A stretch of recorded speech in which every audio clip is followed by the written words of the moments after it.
Hello. There we go. We're on. We're live. We're on. Cool. So, hello everybody. Back with another evening with. We've got another guest for you tonight, as you can see on the screen. It's been a while since we've done one of these live podcast type things. So again, it'll be live streamed on Facebook at the moment, and then we're going to go on to YouTube and Spotify afterwards. So if you've not been able to watch it all on Facebook, you can listen while you're driving. That's one of the things I've been doing recently. There's a new cricket podcast I've been listening to. So really good for when you're having a drive, long drive. You can get your podcasts on and have a good listen. So tonight, as you can see, like I said, we've got Charlie with me as usual, and we've also got Michael West. So again, it's another person I'm very fond of, and I've had a lot of experience with Michael in the past, and we've had lots of good conversation. And I just wanted him to bring that to all the followers and the viewers tonight, so we can hear a little bit more about him. So I'll let Michael introduce himself. I'm going to let you know first that he's a chaplain of a football club, okay? But he's going to tell us a little bit more about that. Okay, so hi guys, it's good to be on, guys. Thanks for having me on. I've known Jordan, I've known his dad and his mum for a long time, and it's good to be on. So I suppose chaplaincy, and it's something that really didn't occur to me probably 5 or 6 years ago. Went to watch a semi-professional game of football in level 5, the Northwest Counties Premier, a team called West Didsbury and Cholton.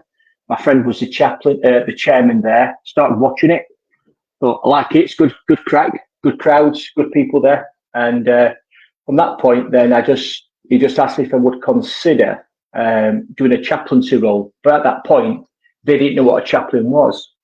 So I tried to define to him, look, this is what I think a chaplain does.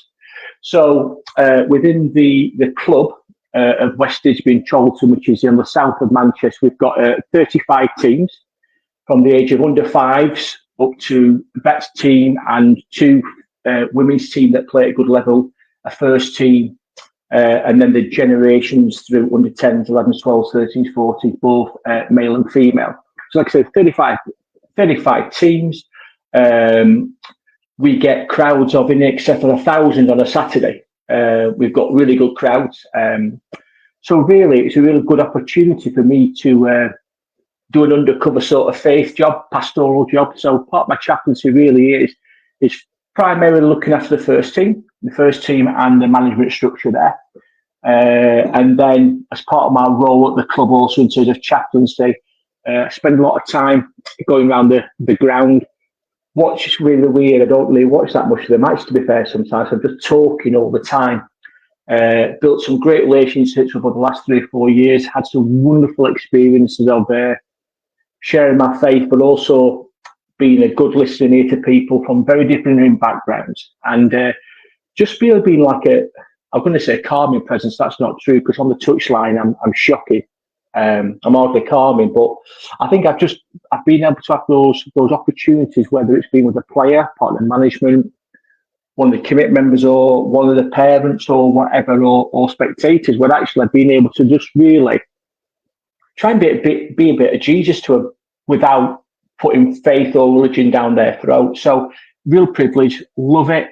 And I just want to try and make a difference in those places where maybe we don't think we can talk about Jesus or God, but actually it's a great opportunity, and people actually come to me now and say, now that they call me Mick the Vic, all right, so there's another Mick the Vic, what about this? And it can be any sort of issue. It can be life, it can be work, it can be relationship, it can be mental health, it can be struggling with not being in the team, it can be anything.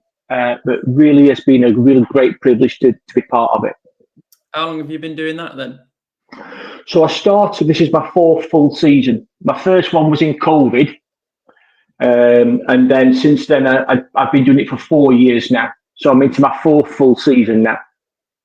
Yeah, I think it's a good one to do. Like, again, we've heard a lot about Uncle Paul's chaplaincy at Gateshead. And that's right, yeah. The stuff you mentioned there is that even if it's not specifically a question or conversation about faith, they see you as that honest and trustworthy person, to go to with most of the problems. And I think that's, like you say, a really good thing to build those relationships where they can come to you and they know you're going to be a listening ear and you're going to give them the advice that maybe they're not expecting to hear, but it's important that you can be honest with them.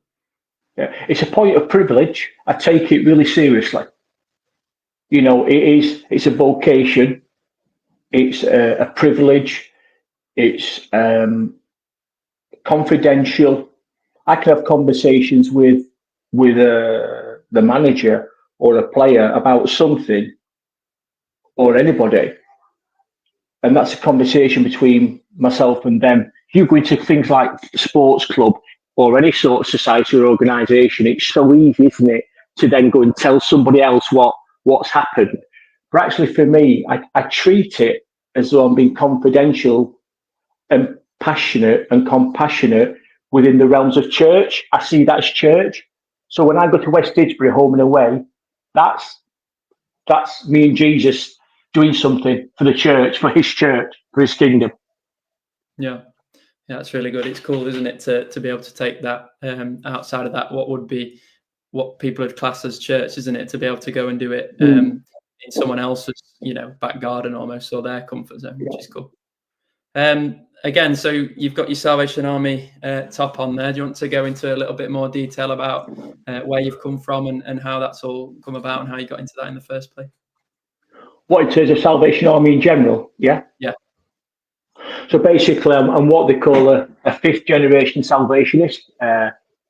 Good old stock, my dad's dog's been in the Salvation Army forever. I originate from a Salvation Army church called Sheffield Citadel. And that's where I was brought up with my mum and dad, my big brother. And to be fair, like most of us did back in that day, Sing Company, YP Band, Corps Cadets, Youth Club, Songsters, YP Band, Senior Band, Youth Band, all the stuff. And to be fair, for me as a young man growing up with the friends that I had around that, and you'll know some of that, Jordan, I had some amazing friends back then. They were still very much friends now, where I really had a great time being part of what I would call the Salvation Army back then. So did that, kept friendships up, stayed in the Sally Army, probably through a period, I'm going to say like most people, that's not fair, where there's certainly part of rebellion, and where it's like, I suppose it's like wearing a football strip, isn't it? You wear the team colours and you kiss the badge.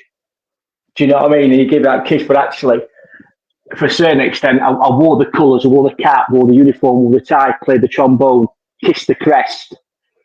But really, even I knew God loved me, and I knew I loved God, but I didn't understand that concept. It was like, not a fake Christian, but certainly played up to the uniform, played up to the shirt through tentative years, and then hopefully as I got a little bit older, took on some responsibilities within the church, teaching in Sunday school and being assistant YPSM and doing YP band, that, helping out there, and then really just moving towards, I don't know, it's not a full commitment, that's not fair, because we're all committed to Christ, aren't we? But certainly mid-30s, acting upon the calling to what we call full-time ministry as a Salvation Army officer in 2005. But the journey, I would argue the journey from when, and I remember the night when I decided I was ready to be called to be Salvation Army officer, specific occasion, remember the day, remember the occasion. But from that period to actually going into training was anything but easy. That journey of discipleship, I'll be honest with you, it wasn't great, but I learned so much from it. Yeah, you're almost like being tested, aren't you, and having to show that you've got that commitment and that ability to, really dig deep and go and do that job. Yeah, it's quite interesting, John. You talk about tested. I please, even though I said this, and I'll play on your words a bit, I don't believe I was ever specifically tested. What I believe is that my actions made me aware that I had to make some different decisions. So the test was never placed upon me. It was something that was almost I caused the friction, I caused the action, I caused the test, if you want to use that word. But we act sound like some old man. Looking back, there were some points in there that I really believe that were fundamental in who I am today. You know, having to learn to be a certain different person, having to change attitude, having to understand other people's points of view, growing in relationships, you know, whether it's my mates or Verity with my wife now, how that grew, all that sort of thing in that time. I don't believe I was ever tested. I don't think I've ever been tested by God. I think I've been tested by tests, and God's been the provision that says, right, this is what we need to do. Yeah. Does that make sense? Yeah. But yeah. I think, like you say, there's so many different branches of it as well. So you've got, like you say, your relationships, you've got your community, and you've got all these things that you really need to be able to align to go into that sort of role, don't you? And I think, again, I spoke to you a little bit. We were at an event recently, Sport Faith Life, that kind of gave me the inspiration to start this page. And we spoke a lot about relationships, didn't we? And how that could be difficult to at first align them, or, you know, relationships with friends you might not necessarily see all the time. But I think relationships, like we said, community, that's a really big part of it all. And the way you lead those into being an officer, or whether it's being a chaplain, or, you know, you take, like you said, you take those things that you might have thought in the past were the right thing to do, you change them, and you then bring them into being the good officer, or, like you say, chaplain, whatever it is that you're coming to be. Yeah. I think without choosing the life that I had, very fortunate, I had great parents, amazing friends, you know, friends, family, all that sort of stuff. I do believe that the events that were part of my life have stood me well for the places where God sent me to. So in terms of my officership, leadership, middle of Salford, inner city, it's more than calling a spade a spade. You know, there's friction there, there's conflict there, there's a lack of family values, there's a lack of love, compassion, there's a lack of understanding, all the things that potentially you would get in that sort of situation. And that's not decrying inner city, by the way, because inner city is amazing. That's where my heart is, which is quite random, because my heart is really there. But actually, my chaplaincy in West Didsbury, which is a smaller part, is to a very middle-class football club. Very middle class. Unbelievably political, unbelievably has woke issues, you know, the word woke and that. But actually, for me, that's quite nice. I'm able to step out sometimes of the conflict of my majority ministry and work ministry in a slightly different way. But certainly, I would argue that my life plans have so much given me insight into my role now. Even my previous work as a prison officer, working in secure units for young offenders, working in children's homes, has given me a real good basis for understanding, working with marginalised, working with people, what we call I used to call them the untouchables, a bit like the lepers of society, whether that's education or gender or sexuality or criminality, whatever. I just love the place where God's trusted me to go for him. It's a real privilege. Yeah, that's good. I really like that. But like you said there, you've had that story before, where you've been equipped almost to deal with these situations. So like you say, you're seeing these people now that you think, I've been there, or I've seen people who've been in that situation, and now it means that you're fully equipped to go and to deal with them conversations and situations that you find yourself in. Again, with your army work, which corps is it? Do you want to mention your corps? So Verity and I'm appointed to something called the Salford Development Project and Swinton Corps. So basically, that's looking at a certain area of Salford that God's given to Verity and I. Over COVID, Verity and I were given a vision of looking at a strategic area of Salford. I mean, I'd like to just go into this for a couple of minutes, yeah? Of course, yeah. And God gave us a vision of the Revelation Church from Revelation 3, where it talks about the 7 churches of Ephesus. And we go into it quite unbelievably. I am a doubter, and God gave us a real vision of the church at Ephesus, the 7 churches, which when we put that onto the map of the Salford area that God's given to us, is almost identical in geographical shape. There's just you just can't hide from it. It's God's work. It's God's plan. So part of that project is that Veritas and I are looking at basing our ministry in Salford on Revelation 3:6-8, saying, "I set before you an open door that only I can shut and only I can open." And it's basically we're trying steadily to open new doors, whether it's a physical building or a relationship or a project or connecting established projects, so that we're not just working separately. We're trying to get different expressions of God working together in Salford. So it's not all about the Methodists, it's not all about the Salvation Army, it's not all about the Catholics, it's not all about even about the Muslims or the Sikhs or whatever. Primarily, we're trying to get Christian churches, especially Salvation Army, to work together to connect, and then to spread that out into different faiths, denominations, also into the private sector, lots of different things like that. So really, it's about growing the community of Salford again, that's somehow lost a little bit of its what's the word? Its identity. So that's really it. It's about connecting. I suppose it's like having a small little area, like in the old where you used to have like a diocese, or where you'd have 5 or 6 churches in it, and it's a bit like the Sally Army really used to be. We all do our individual things, but not very good things together. I hope not offend anybody, but that's how I see it. Okay. But actually, God's saying to us that no, we want you to work together for my greater good, my kingdom, not your own personal kingdoms. So that's what we're looking at. We're looking at it from a social background. So we've just partnering on our side. We've just opened a school, or we haven't opened it. Sorry, we're partnering a school that is an alternative provision for young people in high school.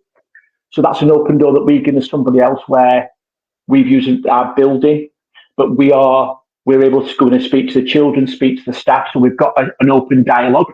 We started meeting with some of those families. So we're providing a space for a new education for kids who haven't been educated for a while. We're working with another agency supporting mental health. We're doing the kids and community stuff like we always do. And we're just at the moment just praying and hoping that, so if a good out in this, if anybody's listening, we're wanting to employ a community and family discipler who's going to be basically running the project with us in Salford. But for some reason, nobody wants to do that. But that's something on our heart where we do that as well. So lots of exciting things already happening, but lots of good stuff that I think God wants us to do. Yeah. Yeah. Well, we pray again as supporting faith and individually that you can get someone to fit that role, and that work can all come together. But like you said, it sounds like really good, rewarding work, and it is. Yeah. Working within communities and your own community as well. It's good to see, because you'll see them people in and out of work. You're gonna experience that community relationship. I love Jordan. I love community. I really believe the church should be centered at the community, and I think, whilst I know people travel, I think we really want to get people in our communities, whichever community it is, meeting together and being loved for God. I think our churches, our place of worship, what they call it, or our meeting places, we need the community to be part of it. Do you know what I mean? It needs to be theirs. It needs to be that community. It doesn't need to be mine or yours or Charlie's or the Sally Armies. It needs to be built on relationships. Because if we're not having relationships with people, why would they want to tell me their story? Why would they want to listen to my story? Do you know what I mean? We've got to befriend people. We've got to love the unlovable. We've got to befriend the friendless. I know it sounds a bit wishy-washy, but for me, that's where we start. William Booth started befriending people.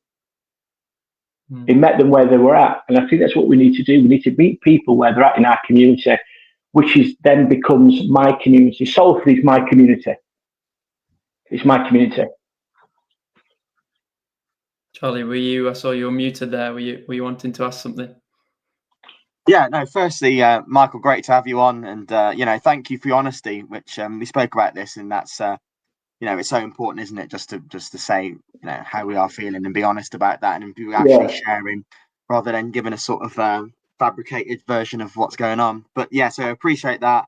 And just going on to about what you just said there, Michael, I was listening to, I didn't make it to the Congress this year, but I was listening to what the General said on Sunday morning. He was talking about this aroma of love and and having that in our communities. And I think that really starts with us as people, doesn't it? And creating that and being that, and just being around people and showing that love and sort of standing next to them where they're at. But yeah, so okay, going back quickly, we have a question from Chris. Chris is a Liverpool fan, so make of that what you wish. But he hasn't got his shirt on at the moment, and he said he's going to keep it in the cupboard, which is good. But Chris has asked, Michael, can I ask, has there ever been a time when they have asked you to pray with them? I'm guessing this is with your chaplaincy, with them at the ground, or keep them in your prayers, and how much has that meant to you? I think for me, one of the things that I've always tried to do is be intentional about my faith. I won't hide it. I won't then every moment say, can I pray for you? Can I pray for you? What I think, what my relationship has allowed me to do, and I communicate with, like I said, in the main, with those people that want to talk to me, whether they're spectator, committee, friend, player, I will have dialogue with them probably every week. So there might be 5 or 6 people one week, there might be 2 one week, but it's very much dialogue. I don't say I'm going to call you or I'm going to pray for you and not do it. So therefore, there've been a couple of instances with a couple of players where we've spoken about a situation, confidential situation, and I've just said, and I've tried to explain, will you pray for me? I said, well, I'll pray for you, but what I've then tried to do is outline what the prayer's about. So I always say straight, listen, I'm going to pray for you and with you, but you might not necessarily get the answer that you all want. I'm not praying for you to get the answer you want. I'm praying with you on your behalf to bring God into that situation. So they've been, without, it's awkward because I feel like I want to say this situation and that, but obviously because we're on a public platform, I can't do that. But certainly, I've had prayer requests. I've had chats on the football pitch. I've had chats on coaches on the way back home where for me, I've seen those conversations, Chris, as prayer. So when they're asking me questions, I'm praying it with them. Does that make sense? So there's been those good prayerful conversations. There's been prayer requests. I've had one this week. It's quite funny because on Saturday it was about a player whose younger brother was quite poorly. I said, you know what? I'm going to pray for him. Yeah. And it was so good because he came to me on Saturday and said, Mick, that prayer, it worked. Now, I said, look, that's great. That's great. It really is. And I was joyful, it was fantastic. And I let him enjoy that situation. But he also said, just beware that if you ask, it might not always be that I just brought him to God and God seemed fit to do that. So I always try to explain the prayer. I try to explain the outcome. But yeah, great. So I talk a lot, by the way, guys. So I do apologise. When you ask me a short question, it's always a long answer. But in a nutshell, yeah, God, I really believe that God's using me. The oldest prayer is, if you believe in God, why is it that West Didsbury got knocked out in playoff final last night? I said, well, God doesn't do football. Because if he did, he'd feel sorry for Sheffield Wednesday and Sheffield United be champions of Europe. Do you know what I mean? Yeah, that's something I've been praying for, bringing him into that situation. No, it's important, like you say, whether they've got a faith or not, they know to come to you and get that prayer support. And, like you said, you're bringing Jesus to them and they're coming to you for that. So it's like that back and forth that you have. Yeah. Charlie, you talk about the love theme. You talked about the general talking about love. Just been reading the book. In fact, I've listened to it about 3 times on Rebound, called Crazy Love. It's by, I've gone blank. It's by an American evangelist. And he talks about how, in order for us to show that love that God has, we have to understand what the love is in the first place. So when it says love your enemies, you love yourself. Well, you can only love your enemies as much as you allow God to love you. So I've been really challenged about that. I've been challenged about the fact that letting God love me more, into every event. I think that's a really important thing. So I think when the general talks about that, that's a really encouraging thing. But ultimately, for me as an individual, or the church as a whole, for the Salvation Army, we as a body of people have got to allow God to love us. And if we can do that, we can get into any of the spaces, any space. So whatever space, whether we think we go into that space or we can't go into that space because it's not our comfort zone, it's not about sharing love in the comfortable places or the not so comfortable places. It's sharing love, God's crazy love, in the place where God asks us to do that, full stop. Does that make sense? Yeah. Mm. So I'm encouraged by the general's word, but for me, there's always a caveat that says, yeah, it's great preaching, love it, love the preaching, what a word. We come back from Congress, and then on Monday morning, are we loving people? That's the challenge, isn't it? To take the words from the words and listening, taking it on, and then loving unconditionally, loving in crazy places, loving in the places that we don't want to love, but because God says to us, I want you to love these people, you go and love, because we're receiving that love from God that he has for us. So there we go. Yeah, that's something I drop into a lot of my conversations with my friends, whether the faith is there or not. You know, they might be struggling in their relationships, and I'll say, you know, you need to be able to love yourself before you can love other people. And I think that's important as well, isn't it? Being able to, like you say, take that love from God, and he shows you that you are a person that should love themselves as well. And like I say, it then helps you love, like you say, in those communities and in every other situation as well. Go on, were you going to say something? It's just on that theme of love. It's quite interesting. I think for me, it's just, I have the people at our church. Very and I've always been privileged to go into church, where we call it, like I said, a church is the people that have been not suited to a typical church, or their dynamic of their family doesn't go to what we understand church to be in traditional church. And one of the things I've had to real battle with them is, or get them to say, look, guys, I want you to say something, that you have to love God first, and then allow him to love you, and then you can then go and love. So in the comments, so they'll say to me, Michael, who do you love the most? I said, God. Yeah, but what about Verity? What about the children? What about your mum and dad? No, I love God.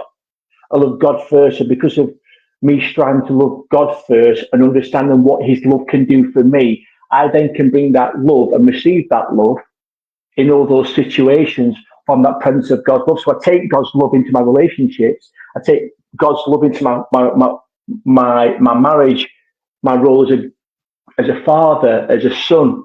Do you know what I mean? As opposed to taking the love from the marriage into God. I think sometimes we get confused. We're scared to admit or to offend somebody by saying, actually, no, I love God first. Because I think if we can get that love first, then that love can just be exposed to anywhere. Michael, I think that's a really interesting point, because I think the world would say that's kind of a weird way of looking at it, isn't it? You know, when you put it in that order, you know, you would say, well, how could you love something that's not your wife or your children first? But yeah, great. Yeah, I stick by it as well. I stick by that. Yeah, it's a great viewpoint, Michael. And like we say, it then sets you up to love those other people and those other relationships. As mentioned, Sport Faith Life earlier. Again, we had a little chat about our families. Again, we know each other's families well. We know each other well, and I think we spoke a little bit about the community there from Clown. Obviously, got lots of memories there with, you know, my dad, and without getting anybody into trouble, I didn't know if you had anything you could mention about the community aspect of that. Yeah, I think for me, we talk about people in certain environments, certain spaces that nurture you. That word nurture, that love you, that support you, that hold you accountable. And I think for me personally, very fortunate to have your dad, to have Dean, who I was still called, unbelievable great friend.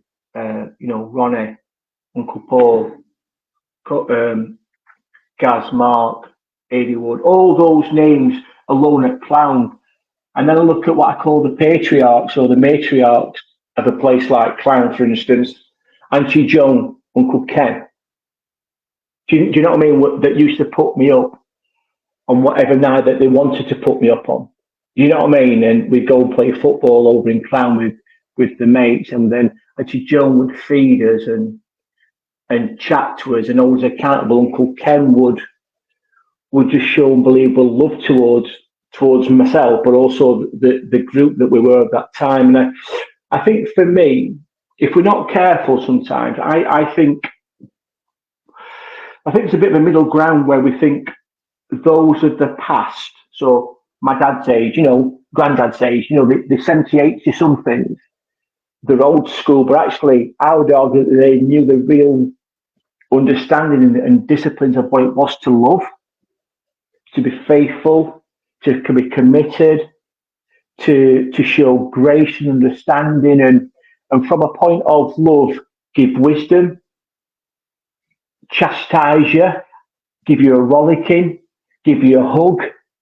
But they did it from a basis of a real strong foundation of a relationship with God. So when I look at a community like Clown, especially, and that's why I talk about community, because it was a community, isn't it? And I do still believe a community of people. I was privy to be welcomed into that space, loved into that space. So it's spaces like that and people in those spaces, i.e. friends and what you would call your aunties and uncles, or even though they weren't your aunties and uncles, that really held me, kept me as much as they could on some sort of, I'm going to say straight path, but bit of a straight, left and right path, but certainly, yeah, great people, great people of God, faithful people. Yeah, that's brilliant. Again, I love the sound and the voices that you talk to about community people. Like you say, those people that just nudge you back onto the path when when you might be slipping off in. I know I mentioned Sport Faith Life as well. We did speak about that a little bit in terms of having the friends that they're ones that will tell you when you've done something wrong and help you to admit or realize that I hold my hands up, I've done something wrong, and that's going to change. And I think they're probably more important than those friends that are going to just tell you what you want to hear all the time. Because like they hold you accountable, and it actually speeds the process up of getting back on that path, doesn't it? And I think for me, I don't necessarily need loads of mates. I don't need, we have lots of Facebook mates, and that's great. It's love to see what people are doing, but I know the people that in love will always be there for me, and I would hope I would be there for them, whether it be like I say, a conversation, a discussion, a word of wisdom, a challenge. And I think that's what authentic love's about. Authentic love is about that. Whatever relationship is, whatever that love relationship is, if it's in and through God, we should be able to say to our brothers or our sisters in Christ, look, I just want to tell you that I love you. I want to let you know that whatever it is or whatever I've done, that we love each other still, and God's love can get through that. I'm just going through a phase now where it sounds really bad, right? And it sounds really bad. I don't hate anybody. I don't hate anyone. I struggle with a few, and I'm sure a few people struggle with me. But I really try hard now to see where God's love can fit in that scenario. Sometimes it doesn't, sometimes it does. But my first protocol or strive to do is, what can God's love do here? How can this help me a little bit in this situation? Whether that's in the local, whether it's in the community, whether it's in the in today's press and communications. I think we live in a really I want to say a loveless society. I think it's void of love. I think we're creating a space of love being deemed an army lights you get on Facebook. If you like, we love each other. If I disagree with somebody, they deface me or they take me off their friendship list. There's no real depth, I think, to friendship anymore. And I think I would argue that what I try and do, certainly with myself and certainly very with my wife, is that we try and show people love in a way that's not about always being right or wrong, but it's just love. That's it. It's not compromised by a decision that you make that either your friend disagrees with or agrees. It's just showing God's love, showing friendship. There you go. Gone off on one again. I do apologise. No, I like it. It's all good stuff to hear. Again, I like to bring people on like you who can give us a bit of insight into what it's like to really show love and put that love out there that you've gained through your work and your belief in God. Going back to those communities, Uncle Paul, when I posted about you coming on the podcast, Uncle Paul said that he wanted you to mention the Sheffield Citadel team Invincibles. We had a little chat again at Sport Faith Life. I like to talk about it a lot. Again, probably a nice thing for my dad to hear that you said it as well. He used to be pretty quick back in his day, but there's more than just my dad that was in that team. So go on, tell us a bit about that. So it's quite interesting because it's quite interesting when people most of the lads that play in that team either previous to myself or growing up in that team had played what you would call a decent standard of football. We could all play football at some level. Do you know what I mean? And not talk about park football.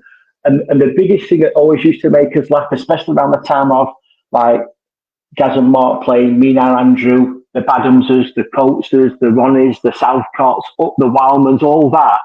By time people have stopped, by time some of these teams had stopped calling us Bible bashers, do you know what I mean? We won the game. Do you know what I mean? The number of times that people would laugh at us because we were from church and inside 15, 20 minutes the game was done and dusted. Do you know what I mean?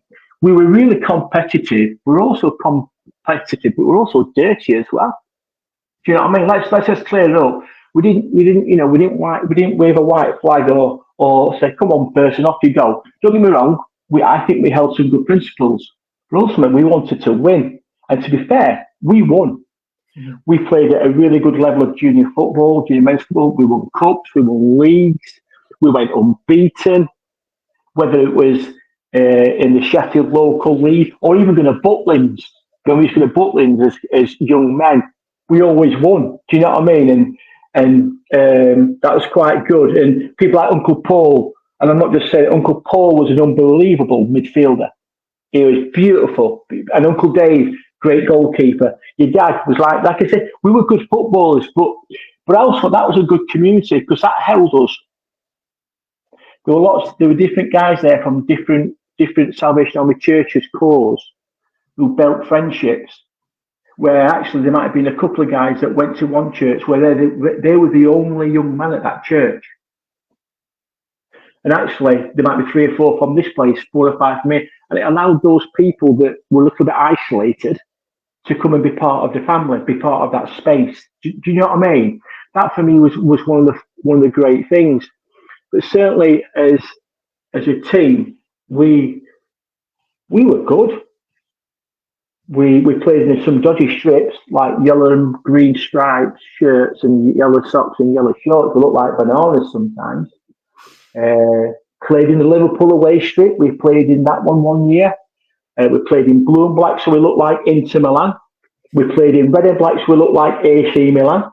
But now some great times of playing, but also encouraging each other as well.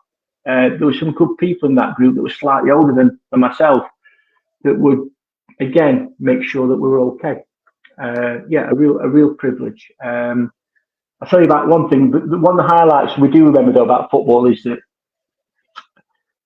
there were quite a few family members, but myself, my brother and my dad for a certain time played in the same team. If you ask your dad and Uncle Paul about that, I've known my dad being the nets, my brother played centre half, we played centre forward, and the rest of the team had to break us up because we were fighting with each other on the pitch. That was all good stuff. Do you know what I mean? It was hilarious. If you ever to ask what the West were like on the pitch, not with anybody else but ourselves, it was hilarious. But some really, really good times. Really good times. It's nice. Go on, Charles. Michael, do you think you knew at the time that group was having that sort of impact on the people in it, or do you think that's more retrospectively that you've looked back and gone, do you think you were kind of aware that was what it was, or you were just mates? You look back and go, oh, Yeah, I think there's two. I think retrospectively we were about holding each other accountable, but we were just mates. Does that mean we were close? We we never the relationships came so naturally. We came from so many different backgrounds. All right, we all came from a Salvation Army background, but we all came from very different backgrounds. So I think retrospectively, we're actually very much looking back. Yeah, that person did that for me. That person did that. I was that with them. And actually now, and I would say that in terms of friendships now, 40 years later, I remember when Mum passed. My mum passed away a couple of years ago, and at the celebration service, I knew they'd all come. All the lads, apart from those of them, all came. They were there. They were there when it mattered in that point. And I think when we've had phone calls or chats, there's always been somebody to talk to. So for me, I think it probably shows more in the present now how good it was back then without us realising. Having said that, we had some crazy days, but we also had some amazing times of Jesus as well. There was a band at Clown called Solid Rock. Was it Solid Rock? Jordan? Dad'll kill me for not remembering what it was called. It is whatever it is, Solid Rock, right? And we used to go and follow them around. You know what I mean? Support each other, pray with each other. The worship that we had at divisional events where we come together. It wasn't just on the football pitch. It was at the bowling alley on a Friday night. It was at Butlins. It was at youth band. It was at summer school. It was at concerts or band events where we support each other. I think probably looking back, it was probably closer than you really realise how much time we spent with each other. We literally spent days with each other in a month, just days and hours. And it was great. It was wonderful. Yeah.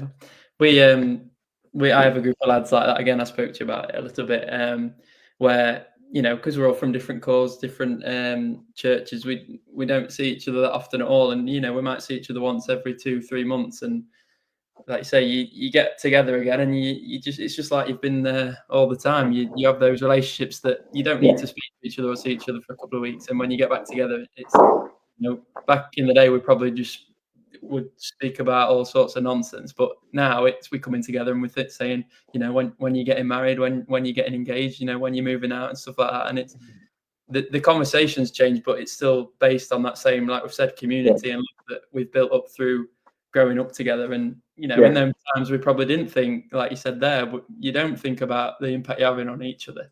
But then when you look back on it, for us it's 5-10 years later, it's really you miss it, but also, like I say, you know that you're still going to have that same respect and love for each other and support. You add all that together. You do miss it. There are days when I wish I could have one more night with the lads, or one more game, or one more meal. Do you know what I mean? That coming together and sharing, and that's a possibility that you've got to make that happen. But I think you're right. My brother lives in Vancouver. I know it's a slightly different element, but I can sometimes not speak to my brother for 2 months or 6 weeks, or I don't see him for 2 years. And we get off the plane, or he gets off the plane. It's like, how you doing, mate? Yeah, I'm good, mate. He's built, because I love my brother, and my brother loves me, and it's built on Christian love, which is like a friend. He's my best friend, and I think it's really some real value when we base friendship on that sort of relation.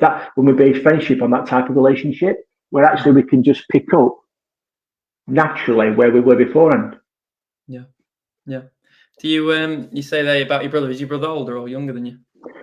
So Andrew's, I always say this, 2 years and 10 months older than me, and he was a better footballer. He was an amazing. Andrew was a top footballer. He played at a very high level in terms of semi-professionally, and I think in today's age, you would have potentially could have gone a lot higher. But he's a good friend.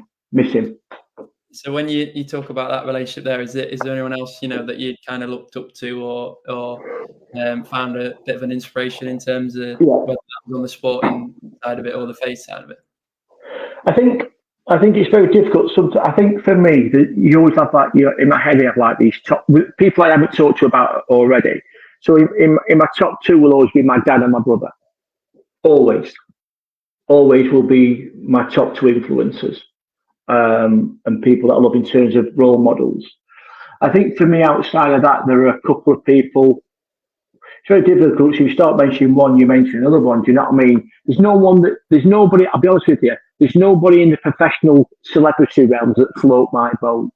Hmm. And I'm not saying that they shouldn't be or they shouldn't be. I'm not saying they're not a bad person, but I don't look up to any sort of celeb personalities or anything like that. That doesn't do anything for me. It's quite interesting. I've got a mate called, this is not about sport, I've got a mate called David Wommersley. And I've known Dave for nearly 50 years now. And Dave's a Stallion officer in Shetland Islands. And yet, Dave has always been there when we meet up. Great accountability, mate. Great encourager. Humble with it as well. And totally opposite to me. He's laid back, he's always on. So you've got people like that certainly, I would call a brother from another mother, if that makes sense. I think for me, that's put me on spot. It's difficult. No, it's okay. It's not anyone. I've just been. When I say you don't need, I've been so privileged to have so many people come into my life at the right time. Yeah. And then be happy and then for them to be happy to move into the shadows. Do you know what I mean? So they've not come in and then felt, yeah, I'm going to help this guy. I'm going to be by his side. They've almost understood it's for a certain season. Mm-hmm. But I also know that if that season came again, they'd be there for me, and hopefully myself likewise. I'm going to think about that question though about other people. You know what I mean? I'm going to think about that. It's a good question. Yeah. We're going to say we're trying to peek a little bit behind the curtain. We have a little chat before the stream goes live, don't we? I didn't mention that I was going to ask you that. So you maybe if you think about it, you can let us know. I will. Going back to Sport Faith Life then, we were there together. Again, this is a bit more detail about it. So we obviously had the game of cornhole in the evening. So I spoke a little bit about this at Sport Faith Life, but I'm going to bring it on to here as well. So, I don't know if anyone's ever played or heard of cornhole, but basically there's these two long rectangle wooden boards with a hole in at the top. You stand about, I don't know, what would you say? 10 feet? 20 to 30 feet, probably 6 meters, 7 meters, 6 meters, yeah. You have to throw a beanbag into this hole. Now, I mentioned at Sport Faith Life, I find recently a lot of the things that are testing or challenging me are about being patient. So I recently had an injury where I was out for 4 or 5 weeks, not being able to play cricket, which absolutely brought me down to earth a bit. And I was really finding that I needed to be checking on my patients and how I was dealing with that sort of thing.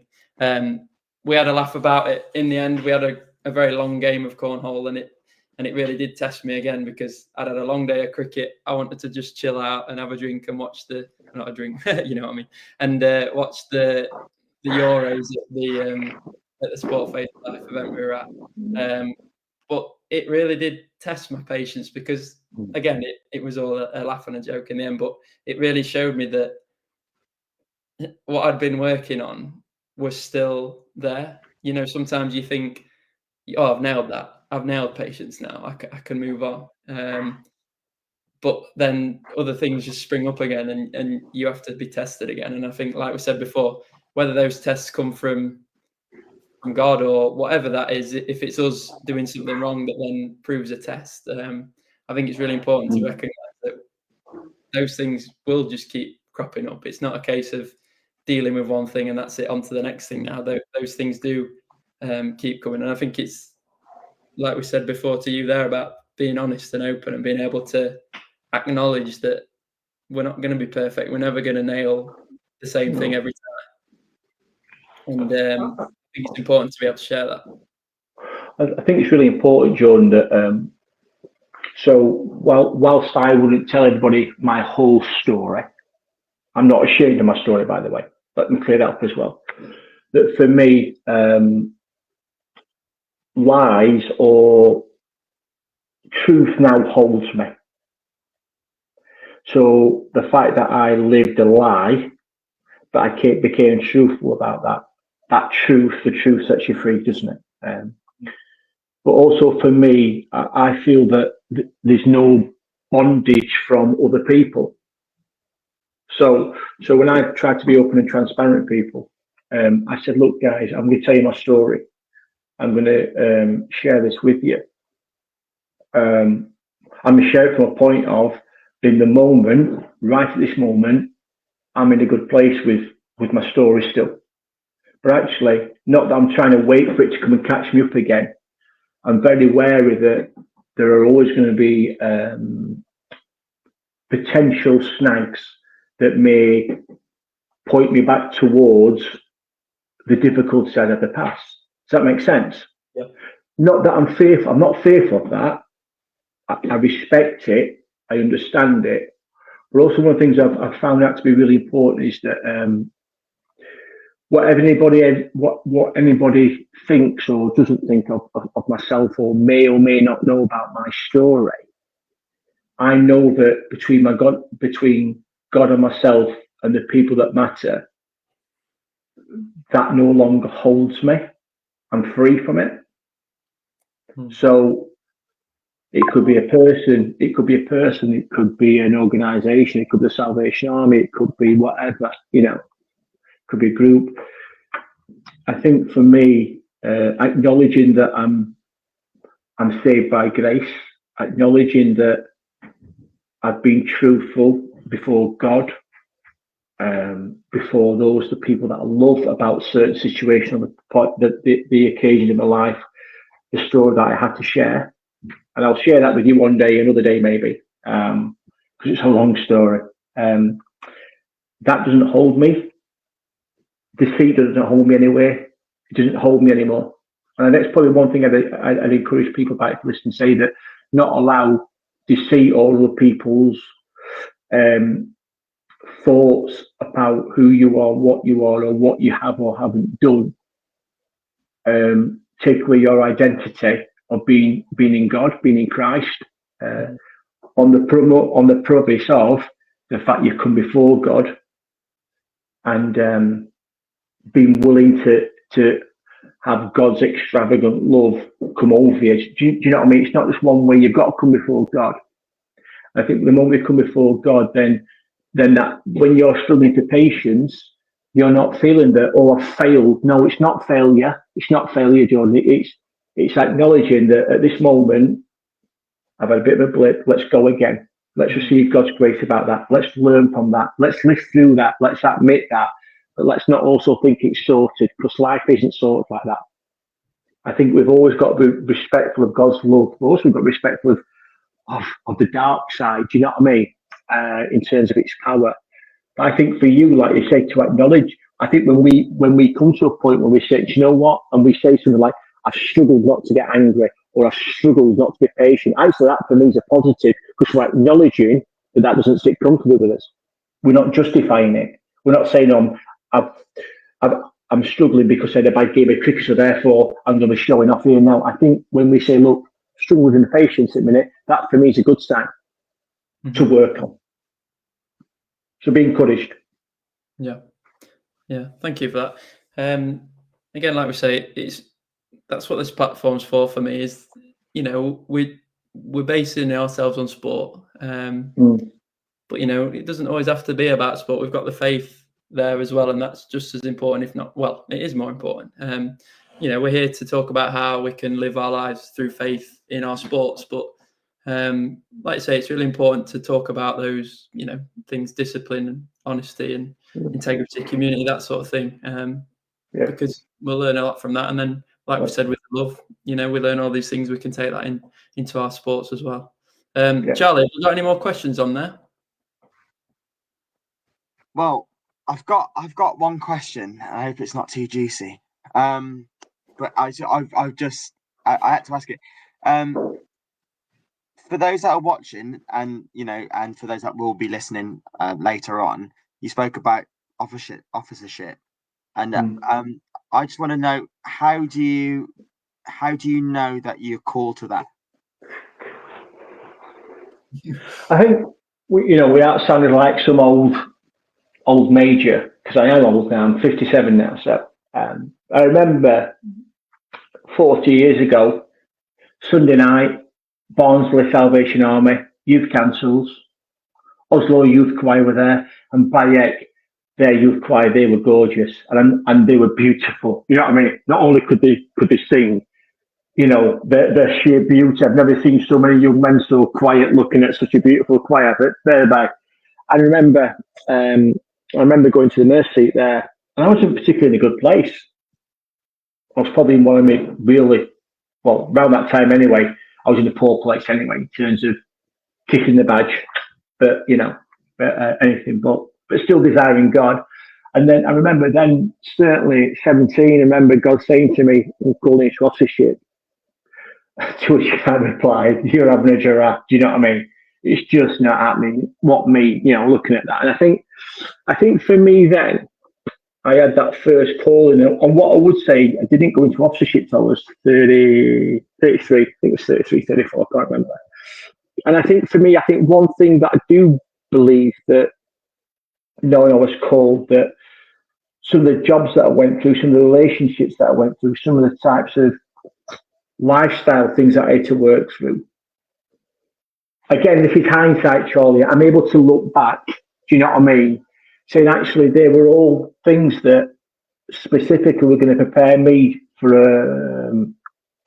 a call into officership, you know, saying yes at that point.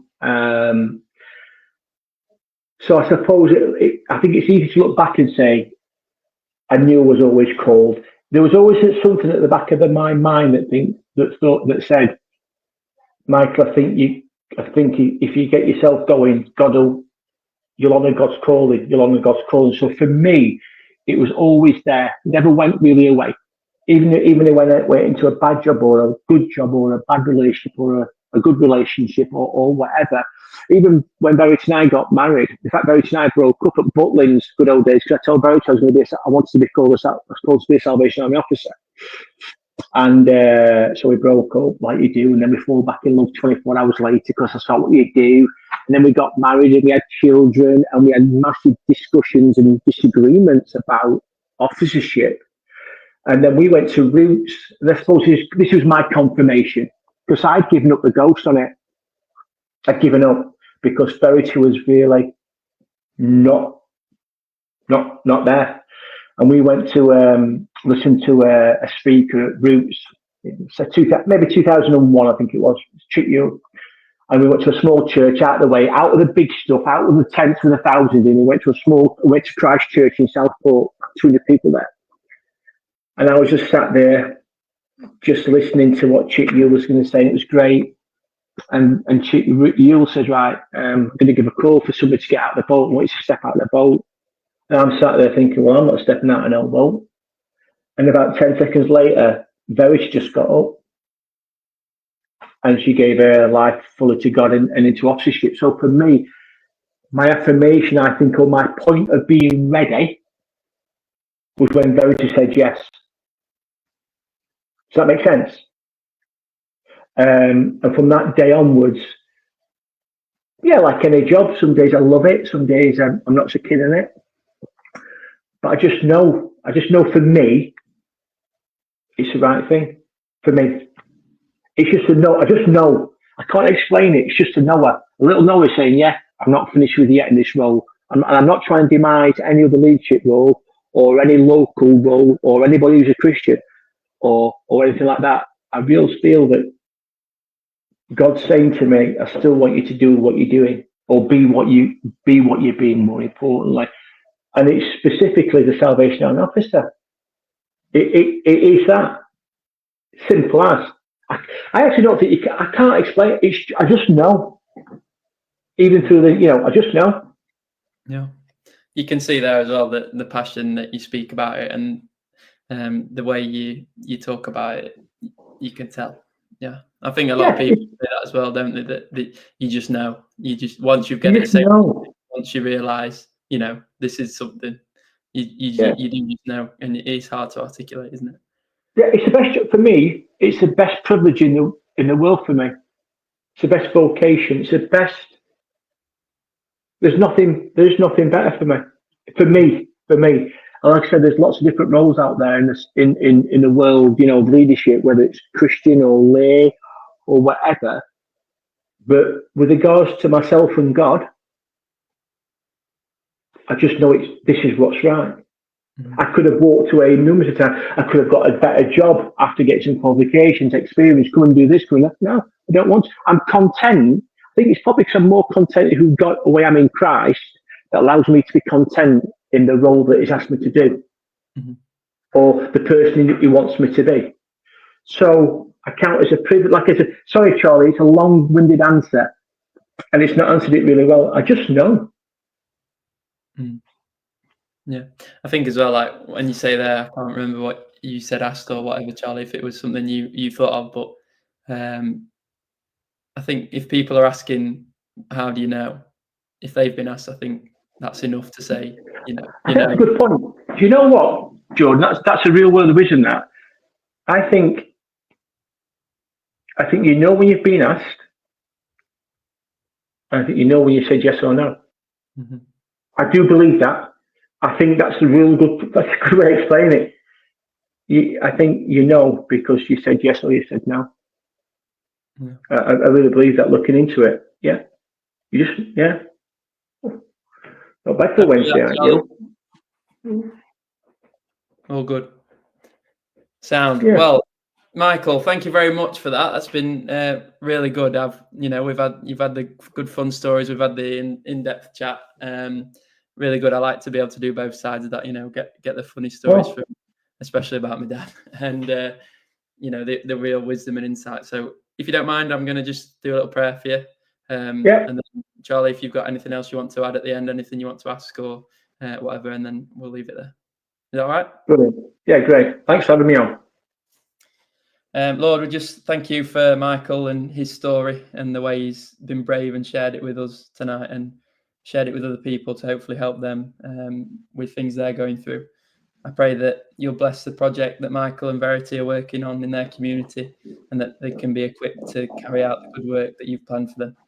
Thank you for the platform that we have here on Supporting Faith, where we can share our stories, have a little bit of chat about the fun times that we've had in you and the community, and talk about the times where we've struggled or we've needed your guidance. Thank you for all those people that are with us on our journeys and that are always there for us no matter what. Amen. Amen. Thank you very much, Michael. We'll be publishing this on, like I said before, Facebook, YouTube, Spotify, wherever you want to listen or look back at it. So, share it with your friends, your family, let everybody see it. Do that. If it just touches one person, it's a good job. Yes. I've really enjoyed it, mate. It's been really good sharing with yourself and Charlie. I want you to encourage you it's a great ministry, okay? You do it well. Make sure you do it for the best of your ability, but God's ability. But I really think what you're doing with this, I think it's great. I think we need to get people talking more in terms of God stuff, honest stuff. You know what I mean? And this is, please, when I say this, please, this is not a gender sort of discussion. I do feel there's a really important place for men. I think it's really important for men to talk, but to talk about our faith and to find another space. So maybe if I create a space one day on Facebook, you can come online. But I think it's really important that there's lots of taboo subjects out there for males and men who are struggling to speak them out in a safe place. And even if something came from this where somebody gave me a call or a chat that asked me, said, okay, tell me your story, then I'd be happy to share that story with that person. Like I say, I'm not ashamed of my story. My story is there to be told. Do you know what I mean? So yeah, loved it, enjoyed it. I know I'm off to football. We've got pre-season friendly tonight, so I shall try and not swear on the pitch or fight with a referee or be inappropriate from the touchline. But no, loved it, guys. You'll catch yourselves and we'll catch up soon. Thank you very much. We'll speak to you soon. Cheers, guys. Cheers, guys. God bless. Bye-bye. See you later.